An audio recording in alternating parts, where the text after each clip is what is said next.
Olá, este é o Por Dentro da Política e eu vou conversar com o deputado Davi Zaia, do PPS.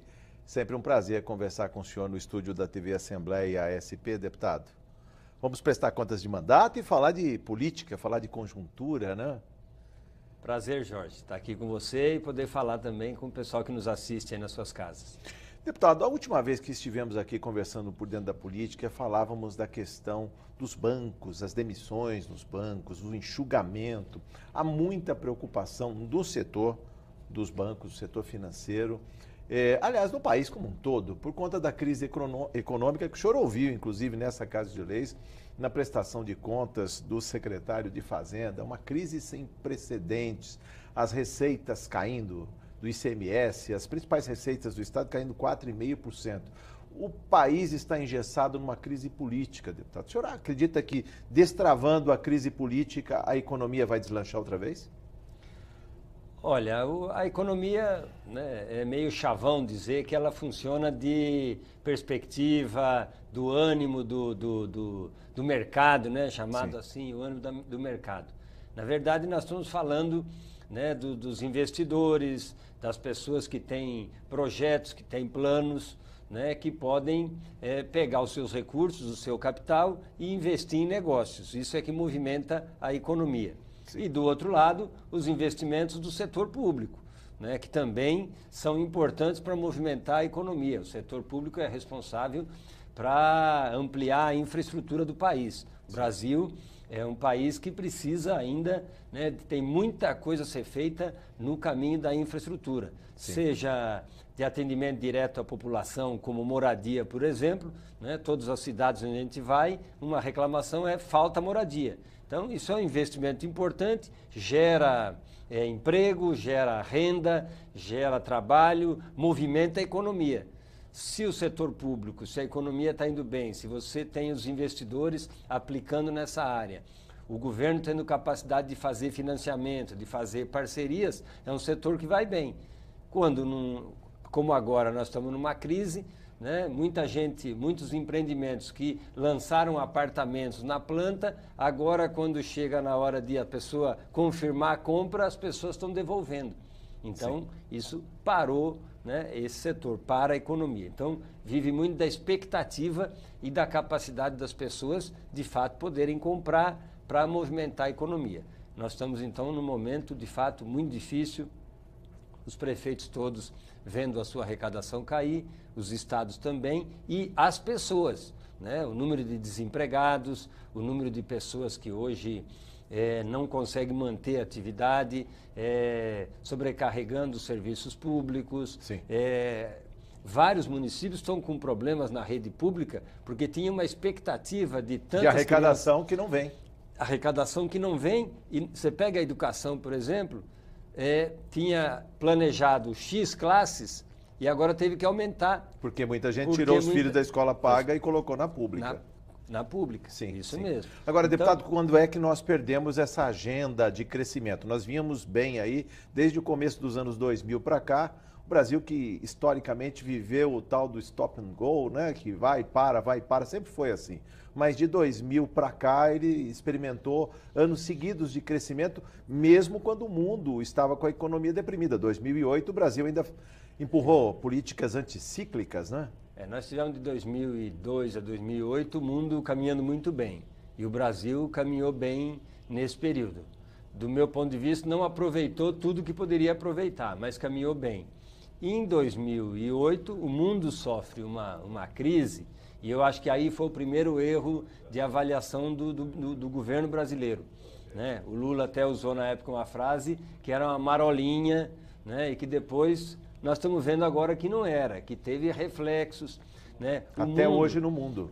E o mundo é globalizado. Tem muita gente ainda hoje que fica discutindo a globalização, não. A economia é globalizada, o efeito é imediato, né, no país quando você tem uma crise no mundo. Então, essa situação, ela se refletiu aqui. E acho que então, durante o governo da presidente Dilma, nós começamos a ter uma série de dificuldades, né? Apostamos muito no consumo, né? No financiamento do consumo e perdemos o pé, né? Eu acho que o Brasil demorou, por exemplo, para tomar medidas que permitisse que avançasse os investimentos em infraestrutura, né? O governo federal, por exemplo, ficou patinando muito, faz concessão, não faz, com Sim. qual regime que faz, muda o regime, muda isso, muda aquilo, e tudo isso vai deixando uma certa insegurança e o país foi perdendo tempo com isso. Sim. Né?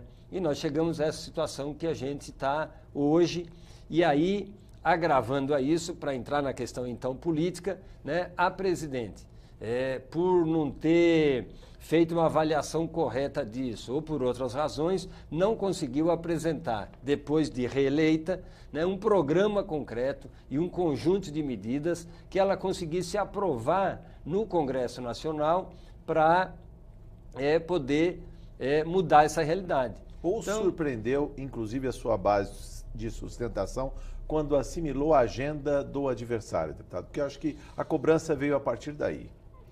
vamos dizer que ela não preparou, né, a sua base de apoio para aquilo que de fato estava acontecendo. Né? Aquilo que ela falou na campanha para ganhar a eleição, que o país não tinha problema, que estava tudo certo e que não era verdade, né? Muita gente acreditou. Não só os que votaram, mas quem compunha ali o seu círculo, talvez, de partidos que estavam ali. Sim. E quando ela ganhou a eleição, e aí teve que assumir a realidade tal qual ela era, né, que era muito mais difícil do que tinha sido pintada, né, ela não conseguiu manter esse apoio político necessário para fazer as mudanças. Mas aí, não é a regra do jogo, deputado? Ou seja, quem ganha a eleição, e ela ganhou a eleição com 54 milhões de votos, ou seja, quem ganha governa, e a oposição fiscaliza. Se houve problemas, não foi também por falta de uma oposição densa, orgânica e capaz de antever todos esses problemas? Não, talvez tenha sido, mas a população até foi alertada. A oposição disputou a eleição, fez as críticas, né, mas a população optou por votar de novo para reeleger a presidente. Então, acho que faltou a ela capacidade junto à sua base política, porque Sim. ela foi eleita com a maioria. Junto Sim. com ela fez uma maioria no Congresso. A governabilidade. Né? A governabilidade. Indicou o ministro da Fazenda, né, que era diferente do que ela vinha falando, né, trocou, botou alguém que prometeu o ajuste que poderia fazer a economia sair dessa situação, mas não conseguiu aprovar as medidas no Congresso. E aí a popularidade, né, da presidente, que já vinha com algum abalo, tanto que a eleição foi muito dividida, né, se aprofundou. E nós estamos já há 1 ano e 4 meses da eleição, né, da posse. Então o erro foi na economia. Né? Foi Eu falta acho de que calibre sim. No ajuste fiscal, levando-se em conta aí que o ministro Levi puxou o freio de mão e a economia parou de vez. Eu diria que o erro foi talvez a avaliação do ministro, né, e talvez a incapacidade do governo, né, porque o ministro, de certa forma, né, puxando o freio ou não, ele entrou também sendo contestado por uma parte.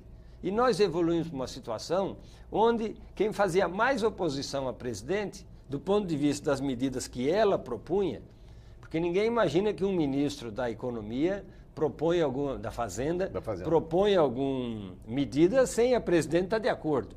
Né? Eu costumo brincar que o ministro de Esportes pode fazer alguma coisa que a presidente talvez não esteja acompanhando, mas o da Fazenda jamais. Da Justiça não. O da Fazenda, da Justiça, que são ali, né, os ministros do Palácio, né, não vão fazer coisa diferente do que a presidente está falando. Sim. Então, se ele estava propondo determinadas medidas, tinha o apoio da presidente. Mas é um remédio amargo demais, ou seja, as pessoas estavam endividadas, então. Houve um aumento expressivo das taxas de juros, do endividamento, aumento da dívida pública, justamente quando existe queda das receitas. Ou seja, o endividamento explodiu. Eu acho que o Brasil tem um problema que ele não consegue resolver. E que a presidente, de novo, né, por exemplo, a elevação da taxa de juros. De um lado, é evidente, se nós temos uma dívida pública, nós precisamos fazer um superávit para pelo menos pagar o juro dessa dívida. Sim. Não é? Isso vale para a gente, na vida pessoal, vale para o Estado. Todos os estados, todos os governos. Não pode viver achando que é uma mágica, vai se endividando e a vida vai ser sempre feliz. Não dá para ser. Então precisa pagar os juros, precisa fazer um superávit primário. Aí vinha a situação do seguinte, ó, a crise está se agravando, precisamos aumentar o superávit. Mas como tem menos arrecadação, menos impostos, está difícil fazer o superávit. Por outro lado, o governo eleva os juros. Cada 0,5% de juro, bilhões de aumento na dívida. Sim. Então, e aí não tem dinheiro para educação, aí não tem dinheiro para saúde, não tem dinheiro para isso, Minha Casa Minha Vida. E o superávit precisa ser cada vez maior. Se o superávit precisa ser maior, eu preciso fazer mais restrição no gasto. Né? Então é uma equação que não fecha. Né? E acho que se a gente tiver, e aí voltamos para a política, se você tem um governo que tem credibilidade política para apontar uma solução, talvez consiga fazer uma taxa de juros mais baixa, né, adotar outras medidas. A presidente não conseguiu compor isso. Deputado, é importante que se diga para o nosso telespectador entender um pouco mais sobre a questão do endividamento, o peso disso nas contas públicas. O senhor que é, além de deputado, sindicalista ligado à Federação dos Bancários, sim, é importante que se diga, no caso de São Paulo, vamos pegar aqui, São Paulo em 97 negociou suas dívidas, entregou o Banespa e uma série de outras estatais, CESP, vendeu o que podia em termos de ativos e hoje tem uma dívida consolidada de 235 bilhões. A dívida não para de crescer. Quer dizer, até onde a gente suporta essa capacidade de pagamento de juros? Então essa é uma grande discussão, de você renegociar essas dívidas, mudar essa taxa de juros, né? Mas todo momento que a gente propõe fazer isso, que o governo propôs fazer isso, você tem do outro lado, né, aí o ministro está fazendo, dizendo, não, é preciso segurar isso, porque senão você tem uma expansão da economia, né, e uma expansão de novo da dívida, por outro lado. Então, acho que essa questão, ela tem sido mal equacionada, né, do ponto de vista do Brasil e nós não conseguimos sair disso. O outro lado que eu acho que faltou, né, foi apontar que você precisa, em situações como essa, dar uma demonstração que você tem uma capacidade de conter o gasto do governo para manter a capacidade de investimento. Então, por outro lado, programas como Minha Casa Minha Vida começaram a patinar, né? O governo não conseguia mais manter o mesmo ritmo, né? Então, tudo isso eu acho que foi levando a uma situação de dificuldade para o governo. Sim. E se tem um governo que não consegue propor alternativa, aí a economia por si só não vai andar, né? É essa situação que nós estamos vivendo concretamente, né? E aí se instala no Congresso Nacional essa discussão, como é que a gente sai disso. Mas, né? Sem falar em futurismo, mas se a economia estivesse bombando, não haveria crise política, deputado? Acho que não teria uma crise política com um desfecho que seria impeachment, né, da presidente. Porque a presidente está eleita. Se a economia vai bem, se ela consegue dar um ritmo, se ela consegue governar e imprimir. Porque governar o que é? Enfrentar os desafios e apresentar uma solução para os desafios que o país vive. Sim. Né? Nós não tínhamos uma crise política antecipada. As eleições têm problemas agora que têm surgido de financiamento, por causa de informações que surgiram depois, né? Todo o processo da Lava Jato. Sim. Tudo isso tem colocado dúvidas sobre isso. Mas não há um questionamento de que a eleição não foi legítima, que a eleição, que o processo não foi transparente, né? Nada disso, né? Há uma análise do processo ainda no TSE, sim, mas nada disso, não houve uma contestação assim que a presidente foi eleita, né, do processo eleitoral. Questões normais de questionamento sempre existem, mas não houve, né, uma sensação de que, olha, foi uma eleição fraudada ou coisas desse tipo. Faltou força, né, política para imprimir uma agenda de reformas. A gente vai falar ainda de reforma da Previdência, mas a reforma patrimonial, o tamanho do Estado que o brasileiro está suportando pagar. Faltou de propor um programa para o país que desse conta da crise que a gente já começava a viver, né? Da dificuldade de enfrentar os problemas econômicos que a gente vinha tendo e a presidente ter capacidade de propor um conjunto de medidas, porque se a gente perguntar para cada pessoa diferente, cada um vai ter uma opinião de como é que sai da crise. O governo, ele tem que ter a capacidade de fazer uma proposta e implementar essa proposta. É assim no mundo inteiro, né? Nos países, né, vira e mexe, a gente vê lá, o Obama tinha um programa, né, e parou o país porque não chegava a um acordo e a Câmara não queria aprovar o orçamento, né, o orçamento dele. E lá, quando não aprova o orçamento, diferente daqui, para o país, o governo para. Então, ficou lá tantos dias o governo parado até chegar a um acordo. Né? Se ele não tivesse tido capacidade naquela situação de fazer passar uma medida, o governo ia ficar parado. Mas tudo isso não pressupõe um acordo, um diálogo contínuo, permanente do parlamento com o executivo, deputado? Acho que faltou isso também, né? Propõe isso, pressupõe isso. Sim. Mas, de novo, quem tem que destravar isso em algum momento? Sim. É o presidente, é o executivo, ele é que toca o governo. Então, em algum momento, você tem uma dificuldade, em função das dificuldades econômicas, das divergências políticas que tem. O governo tem que ser governo. Então, ele tem que, em algum momento, ter capacidade de propor uma saída. Muitas medidas que a presidente propunha, nem o partido dela estava de acordo. Sim. O partido dela, em alguns momentos, era o primeiro a dizer, não, mas com isso nós não concordamos. Agora, esse clima de nós contra eles, qualquer que seja o desfecho da crise, deputado, é importante que se diga o que vem depois disso tudo. É bom que se lembre, 2016 é um ano de eleições municipais. Qual é o ânimos deste futuro candidato que vai pedir votos para vereador e para prefeito? O senhor que é secretário-geral do PPS. Olha, o que eu acho que tem de importante nesse processo todo, né? É um processo difícil, não tem um salvador da pátria, né? Qualquer solução que a gente tenha, isso está comprovado, né? O ânimo disso, primeiro, o importante é que a população vem se manifestando, vem acompanhando, quer saber o que está acontecendo com o governo, quer saber o que os governantes estão fazendo. Cada vez mais há um acompanhamento disso. Acho que isso é uma coisa boa.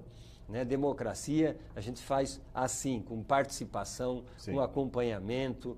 Né? Não é a cada 4 anos ir votar. Isso é um momento importante. Né? Mas depois tem o acompanhamento do governo. O governo está fazendo o que prometeu, não está fazendo o que prometeu. O povo brasileiro também sai mais politizado de uma crise como essa? Eu acho que a gente sai. A discussão política permeia os lares. Aliás, separa até amigos, viu? Separa as pessoas no café da manhã na padaria, deputado. Nunca se falou tanto de política.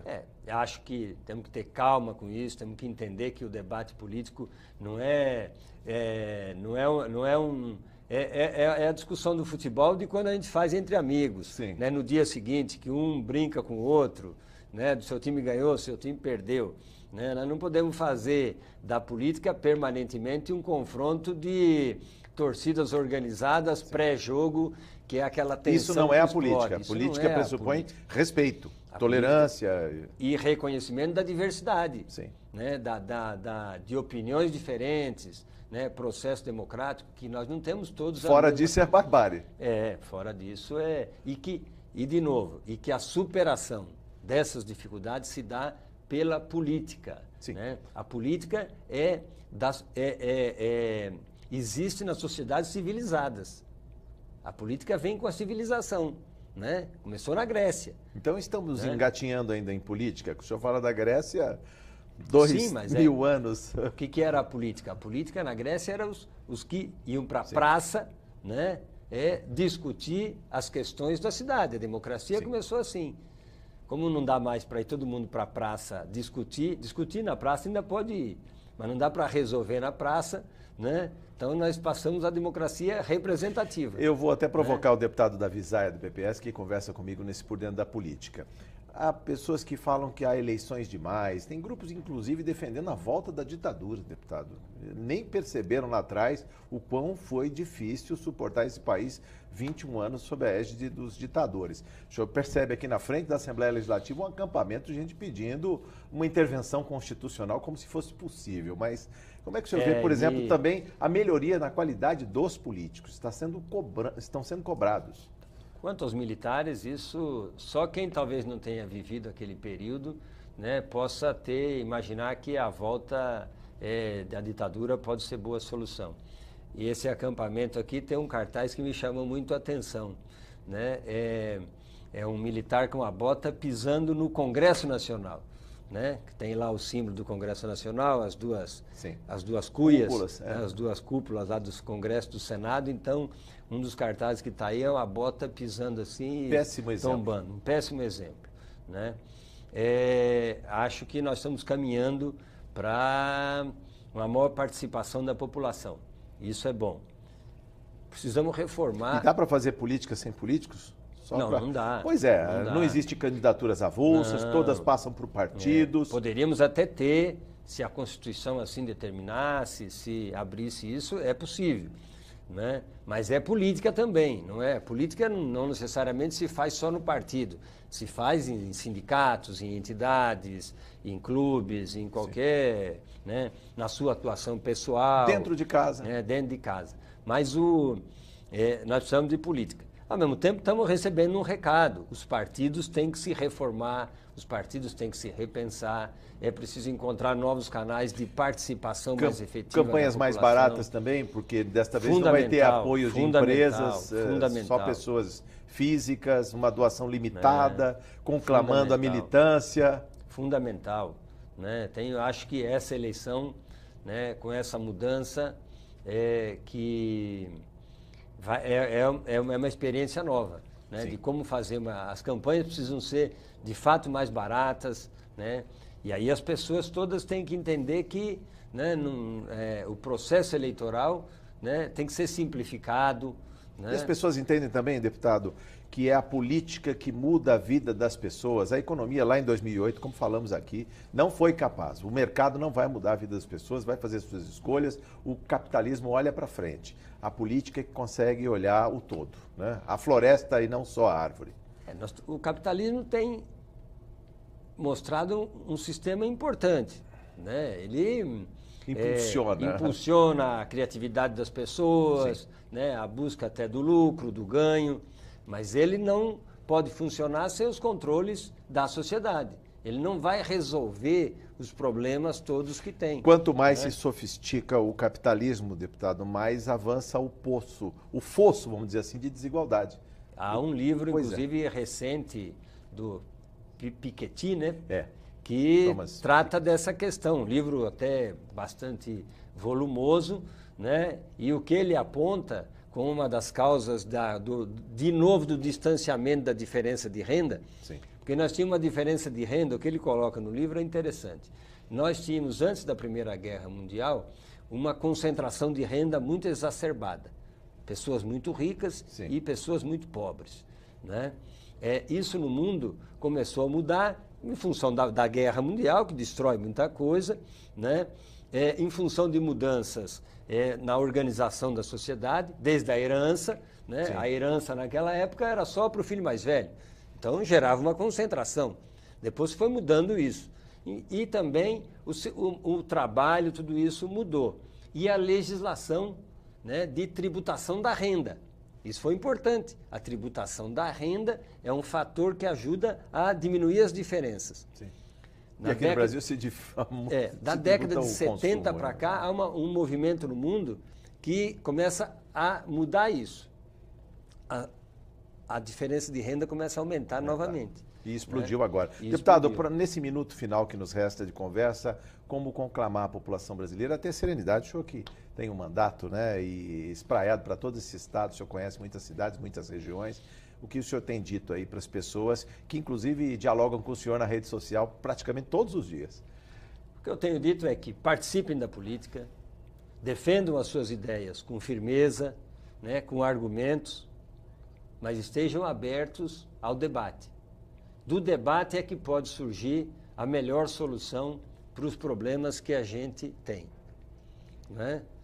Então, não confundir, né, a pessoa que não pensa igual a gente, que está numa posição diferente, como um inimigo que tem que ser destruído. Né? Não, a gente precisa discutir, construir a maioria, fazer valer as suas ideias e as suas propostas pela capacidade dos seus argumentos, pelo estudo concreto, né, pela arte de dialogar. Dialogar e, com isso, construir soluções melhores. Eu acho que se o país, que tem essa tradição, tem uma tradição de convivência, brasileiro, né, cordial, de diferenças, conseguir construir isso e com participação, aí sim, participação efetiva, acompanhar, nós vamos ter boas soluções para o nosso país. Não vão ser fáceis, não tem soluções fáceis, né? As soluções serão difíceis, exigem sacrifícios, né? E depois pensar sempre também no coletivo, né? Não tem aquela ideia de que eu posso resolver os meus problemas e ser feliz se a cidade onde eu moro não resolver os seus problemas, né? Se o bairro onde eu moro não tiver com os problemas resolvidos. Então, precisa ter a participação política, que no fundo equivale a pensar no coletivo e não pensar só no individual. Se continuar pensando só no individual, vai ter dificuldade de resolver os problemas individuais, porque os problemas coletivos não vão ser resolvidos. Eu vou assinar o encerramento desse programa com a hashtag Vamos Trabalhar, que é a assinatura do deputado Davi Zaia. Muito obrigado, viu, deputado? Muito obrigado. Volte mais vezes. Muito obrigado. Eu conversei com o deputado Davi Zaia, do PPS. Você ficou por dentro da política. Muito obrigado por sua audiência.